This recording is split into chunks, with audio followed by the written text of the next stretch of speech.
I did my project on the Roman Empire during 350 to 270 BC.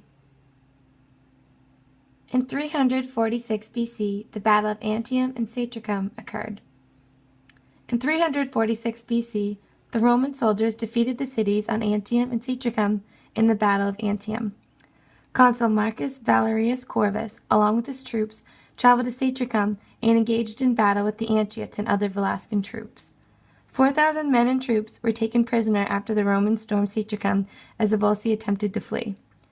Satricum was attacked and burned, with only the temple of Mater Matuta spared. Most modern historians consider the destruction of Satricum to be a doublet, since it was already reported to be destroyed in 377 BC as well. In 340 BC, the Great Latin War began.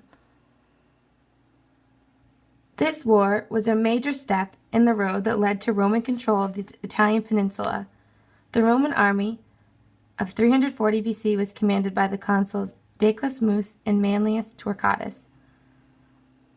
The Roman army advanced to Capua by taking a long route across the lands of Marsi and Pelagini into Samnium before emerging into Campania. The army camped about 5 miles away from the city, where the Latins and Campanians were based. The two armies faced each other near Mount Vesuvius, about 25 miles south of Capua. The Battle of Vercius, a war between the Roman and Latin armies, was organized and proficient on both sides. This was a hard-fought battle. One of the most memorable components was when Consul Decius Mus sacrificed himself and the opposing army to the gods of the underworld. The Latins were defeated when the fighting ended in Campania. The Latins lost a significant amount of land, and both armies were badly injured. The war eventually ended in 338 BC after 2 years of fighting. In 282 BC, the Pyrrhic Wars began. The Pyrrhic War was started in 282 BC with King Pyrrhus of Epirus. The Pyrrhic War was a complex series of battles and shifting political alliances among the Greeks, the Romans, the Italians, and the Carthaginians. The war originally started as a minor conflict between Rome and the city of Terentium over a naval treaty violation by one of the Roman consuls. This war provided us with the saying Pyrrhic victory, which is a victory that inflicts such a devastating toll on the victor that it is tantamount to defeat. It is also known as a hollow victory.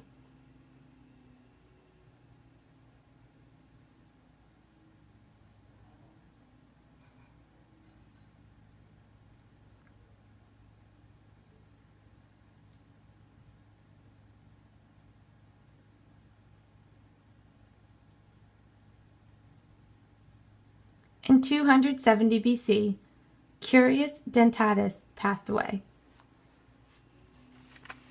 Manius Curius Dentatus, Roman general, conqueror of the Samnites, and victor against the Pyrrhus, died. He was born into a plebeian family. As a general, he gained a decisive victory over the Samnites and ended a war that occurred for over 50 years. In 290 BC, he reduced the Sabine insurgents to submission and granted them citizenship without the right to vote. In 272 BC, Dentatus began to build an aqueduct to carry the waters of the Anio River into the city, but he died before it was completed. According to Roman generals, he was called Dentatus because he was born with teeth already grown in. Writers idealized Dentatus as a model of old Roman simplicity and frugality. And that is the conclusion.